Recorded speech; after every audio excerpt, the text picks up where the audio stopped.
আমরা দুনিয়ার মানুষ সব কিছুকে কিছু না কিছু কদর করি, কিন্তু খাবারকে কদর করি না।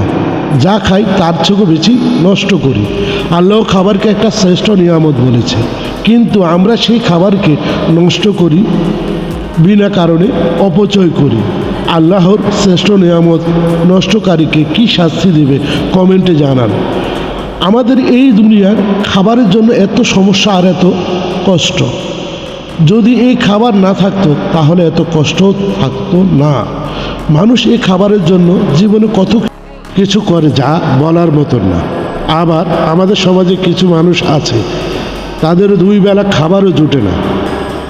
তারা অনেক কষ্ট করে যদি একবেলা খাবার জুটাতে পারে, আরেক বেলা খাবার জুটানো নিয়ে থাকে পেরেশান। কেউ যদি সহজে পাওয়া জিনিসকে মূল্য দেয় না, আর কেউ মূল্য দেয় কিন্তু পায় না। কেউ দয়া করে কষ্ট নেবেন না। আসুন আমরা সবাই মিলে খাবারকে মূল্য দেই এবং আমাদের আশেপাশে সবাই মিলে একে অপরের পাশে থাকি, সুখে দুঃখে সব কিছুতে। এই প্রত্যাশায় সবাই ভালো থাকবেন, সুস্থ থাকবেন। আল্লাহ হাফেজ।